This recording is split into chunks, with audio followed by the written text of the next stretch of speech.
Hello guys, welcome back to my channel. आज हम लोग अकाउंटिंग इक्वेशंस की कुछ प्रैक्टिस क्वेश्चंस करेंगे। तो ये देख, यहाँ पे है prepare accounting equation for the following. Sandeep started business with cash 1 lakh, purchase furniture, purchase goods, purchase cash, purchase goods on credit, paid for rent, goods costing. तो ये सब हम लोग धीरे धीरे समझेंगे। और अकाउंटिंग इक्वेशन मैंने क्या बोला था, अकाउंटिंग इक्वेशन में मैंने क्या बोला था कि assets are always equals to liabilities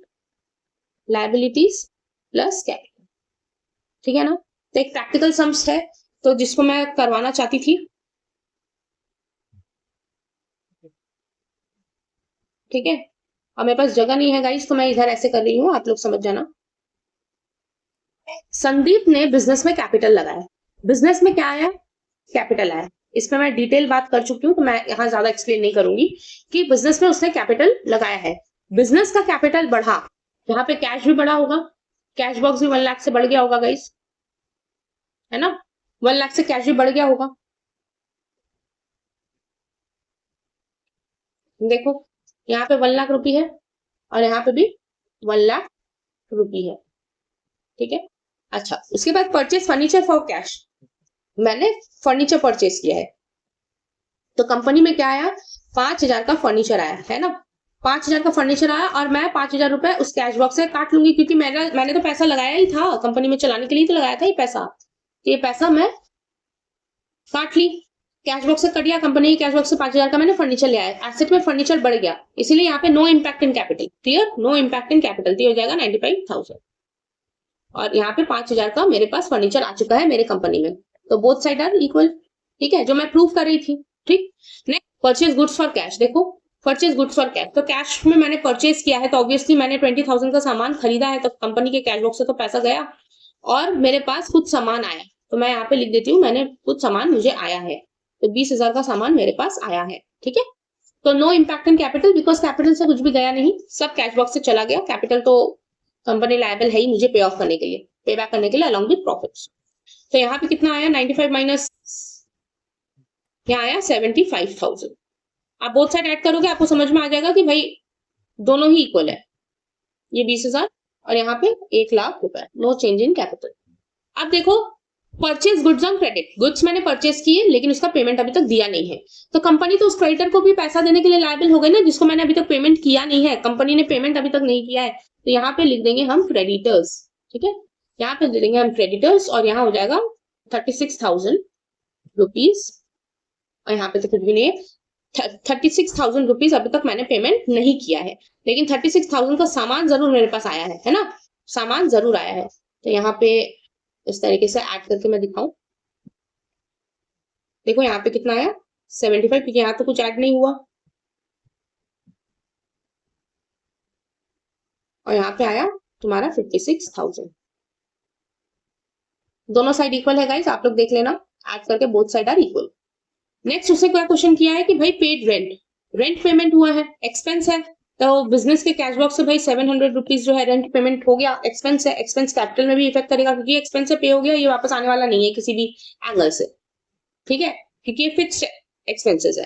तो 75,000 में से 700 अगर मैं माइनस कर दूं तो आ जाएगा तुम्हारा 74,300 प्लस 5,000 प्लस 56,000, और 1,00,000 में से अगर मैं 700 माइनस कर दूं तो ये जाएगा 99,300। ठीक। नेक्स्ट आप देखो, यहाँ पे लिखा है goods costing 40,000 sold at a profit 20%। तो 40,000 का गुड्स था, उसने 40,000 का गुड्स 20% प्रॉफिट पे बेचा है, जो कि 8,000 रुपए आता है, यानी कि सेलिंग प्राइस क्या हो गया? 40,000 प्लस 8,000 प्रॉफिट इक्वल टू 48,000 उसने कस्टमर को बेचा। तो कस्टमर ने दिया कितना होगा? 48,000। तो देखो गाइस, यहाँ पे लिखती हूँ मैं कलर चेंज करके कि 48,000 कस्टमर ने दिया था, 40,000 का सामान मेरे कंपनी से निकल गया क्योंकि मैंने उसको बेच दिया है, यहाँ पे कोई चेंज नहीं है। यहाँ पे 8,000 रुपए, क्योंकि मुझे कंपनी को प्रॉफिट्स देना पड़ता है, अलॉन्ग विद प्रॉफिट्स कंपनी के ओनर को वो लायबल है पे करने के लिए। ठीक है ना। तो देखो ये हो गया कि 74,300 में 48,000 का सब पैसा जब आया तो ये हो गया 1,22,300। यहाँ पे 5,000 का सामान फर्नीचर है और यहाँ पे 16,000 का सामान अनस्टोल्ड स्टॉक है जो अभी तक बिका नहीं है, और ये 36,000, और ये हो गया तुम्हारा 99,300 में 800 का जो प्रॉफिट, 1000 का प्रॉफिट जो आया है, 8,000 का, नॉट 800, 8,000 का जो प्रॉफिट आया है, 1,07,300। जब आप इन दोनों को ऐड करोगे तो आपको एक ही अमाउंट मिलेगा बोथ साइड, वो है तुम्हारा 1,43,300, और यहाँ पे भी आएगा 1,43,300। तो वही मैं बोल रही थी, assets should be equal to liability plus capital. आपको उम्मीद है कि आपको ये पूरा सम समझ में आया हो, क्योंकि मैं आप नेक्स्ट सम्स करवाऊंगी। ये जो है वो सेकंड सम से देखो, Manu was the owner of this business, तो Manu started business with cash. तो एसेट साइड देखो, एसेट साइड कैश जो है, कैश बढ़ जाता है 50,000 से, एसेट साइड 50,000 कैश बढ़ता है, और हमारा यहाँ पे कैपिटल भी बढ़ता है 50,000 से। Bought furniture for cash, company में फर्नीचर आता है, ठीक है, कंपनी में फर्नीचर आता है, लेकिन उसका पेमेंट हम लोग कैश से करते हैं, कंपनी के कैश बॉक्स से करते हैं, तो 500 का हम लोग पेमेंट करते हैं, और साथ में हमारे पास फर्नीचर भी आता है। No change in capital, capital में तो कोई चेंज नहीं होगा क्योंकि हमारे पास एक एसेट आ चुका है, ठीक है। नेक्स्ट है purchase goods on credit. Purchases यानी कि हमने कोई सामान परचेज किया है और वो भी क्रेडिट पे, यानी कि इसका पेमेंट मैंने नहीं किया है, ठीक है। तो चलो पहले इसका बैलेंस कर लेते हैं, पहले इसका बैलेंस कर लेते हैं। ये हो जाएगा 49,500, और ये हो जाएगा 500, और ये हो जाएगा 50,000। देखो assets should be equal to liability, should be equal to liability, तो ये मैंने प्रूफ कर दिया। नेक्स्ट है परचेज गुड्स ऑन क्रेडिट। तो मैंने सामान परचेज किया है, मैंने सामान परचेज किया है, लेकिन उसका पेमेंट अभी तक नहीं दिया है, तो कंपनी इज लायबल टू पे मी बैक, पे that creditor back, right. So creditors को ही पेमेंट करना होगा, है ना। कितना पेमेंट करना होगा? 4,000, राइट। लेकिन सामान तो आया ना गाइज, सामान तो आया ना, सामान तो आया ना, तो इसलिए 4,000 रुपीज आप यहाँ लिखोगे। There is no change in cash, because cash से कोई पेमेंट हुआ ही नहीं है। कैश पेमेंट हुआ है क्या? नहीं, एकदम भी नहीं, मैंने पेमेंट अभी दिया ही नहीं है ना। And no change in capital right now. Now sold goods on cash, cash देखो गुड्स का जो कॉस्टिंग था ना, कॉस्ट वो था 500 रुपी, ठीक। और सेलिंग प्राइस एसपी जो था, मार्केट का सेलिंग प्राइस था 700 रुपी। तो प्रॉफिट कितना हुआ? 700 माइनस 500, तो ऑब्वियसली 200 प्रॉफिट है जिसने बेचा है ना। तो सपोज करो मनु ने बेचा है, Manu is the company owner, और कंपनी ने ही बेचा है, और कंपनी को प्रॉफिट हुआ 200 का, ठीक है। तो चलो यहाँ पे मैं बैलेंसिंग लिख देती हूँ, यहाँ पे 4,000। तो मैंने बोला कि गुड्स को मैंने बेचा, कितने का कॉस्ट में बेचा? तो देखो 500 का सामान मैंने बेच दिया, ठीक है, परचेजेस से, ठीक है। लेकिन पैसा आया कितना? 700 का पेमेंट आया है, और प्रॉफिट मेरा 200 का हुआ है, तो अलॉन्ग विद प्रॉफिट मैं कैपिटल में ऐड कर दूं। तो 700 सेल करने के बाद 700 मेरे कैश बॉक्स में आया, तो ऑब्वियसली मैं 700 प्लस कर दूंगी, तो मेरा यहाँ पे आ जाएगा 50,200, ठीक है। यहाँ पे 500 का हमारे पास फर्नीचर है, और यहाँ पे 3500 का परचेस अभी बचा हुआ है।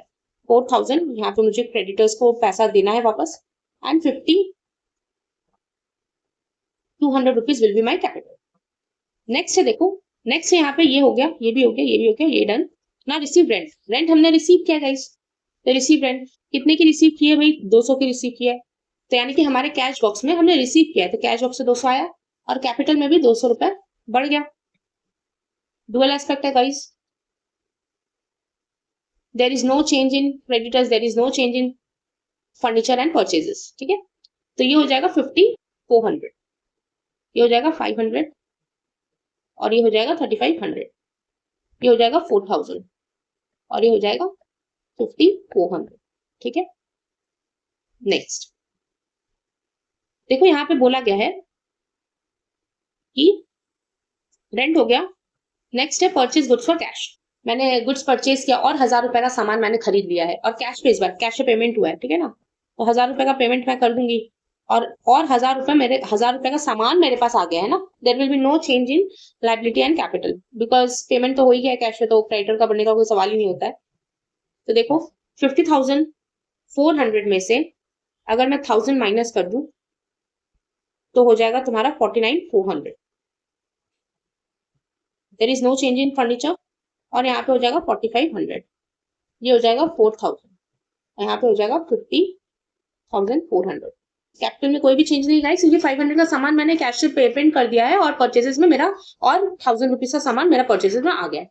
नेक्स्ट है, देखो बोला है विड्रू फॉर पर्सनल यूज। मैंने पर्सनल यूज के लिए कंपनी बॉक्स से 700 रुपीज निकाल लिया, तो कंपनी के कैश बॉक्स से 700 रुपीज निकाल लिया, तो मेरा कैपिटल भी कम गया होगा, है ना, क्योंकि भाई तुमने लिया है। I am not liable to pay back the money whatever you taken for your personal use. तो यहाँ पे 700 मैंने माइनस किया, तो आ जाता है 48,700 प्लस 500 प्लस 4,500 और यहाँ आता है 4,000 क्रेडिटर्स और यहाँ पे आ जाता है क्या, आ जाता है 49,700। ठीक है ना गाइस। नेक्स्ट बोलता है कि पे टू क्रेडिटर्स। क्रेडिटर्स को हमको पेमेंट करना है, तो मेरे पास ऑलरेडी 4,000 का क्रेडिटर था, मुझे पेमेंट करना है। कितने का पेमेंट करना है भाई, 400 का पेमेंट करना है। तो मैं कैश बॉक्स से उसको 400 रुपीज दे दूंगी और अपने क्रेडिटर्स में से 400 घटा दूंगी, क्योंकि मेरा पेमेंट हो चुका है ना, तो और मुझे 400 रुपए कम देने होंगे क्रेडिटर्स को। तो बोथ साइड में मुझे ये एस्पेक्ट दिखाना होगा। तो देखो 48,700 में से अगर मैं 400 माइनस कर दूं तो ये आ जाता है 48,300। नो चेंज इन तुम्हारा furniture and no change in purchases. और यहां से आ जाता है 3600 प्लस 49,700। नेक्स्ट हो जाता है कि लास्ट एडजस्टमेंट है सैलरीज। तो सैलरीज 200 का मैंने पेमेंट कर दिया, तो गाइज कैश बॉक्स से मैंने 200 का पेमेंट किया है, तो ऑब्वियसली कैश घट जाएगा और कैपिटल भी घट जाएगा and there is no change in this part. ठीक है,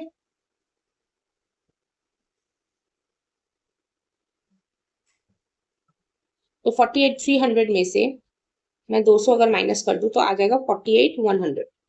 यहाँ पे आ जाएगा 500 और यहाँ पे आ जाएगा 4,500 और यहाँ पे आ जाएगा 3,600। अभी तक मुझे पेमेंट करना बाकी है और यहाँ पे पेमेंट हो गया है ना, तो 49,700 में से 200 अगर जाता है तो 49,500 आएगा। ठीक है, तो देखो क्या 49,500 प्लस 3,600 क्या आ रहा है गाइस, 53,100। और यहाँ पे 48,100 plus 500 plus 4,500 will give you 53,100। तो मेरा assets is equals to liability plus capital, ये बात प्रूव हो जा रही है। ये गाइस यहाँ तक मैंने समझाया है। मैं एक और अकाउंटिंग इक्वेशंस पे क्लास लेकर के आऊंगी अलॉन्ग विद एमसीक्यू, तो आप लोग प्लीज उस क्लास को अटेंड करना और समझना कि कहाँ आ रहा है, कहाँ नहीं आ रहा है, और उस क्लास को अटेंड करके आप क्वेश्चंस को भी देख लेना कि कैसे क्या किया जा रहा है, किस तरीके से एडजस्टमेंट्स किए जा रहे हैं। एमसीक्यू सोल्यूशन होगा उस वीडियो में। सो नेक्स्ट क्लास मेरा लास्ट क्लास होगा अकाउंटिंग इक्वेशंस पे। अगर आप लोगों को कोई भी प्रॉब्लम होती है रिगार्डिंग अकाउंटिंग इक्वेशंस और कोई भी सम्स है जो आप लोग से नहीं सॉल्व हो रहा है, तो वो मुझे आप पिन कर सकते हो कमेंट बॉक्स में और मैं उस सम से सॉल्व करवा दूंगी। थैंक यू गाइस, आज चलिए इतना ही।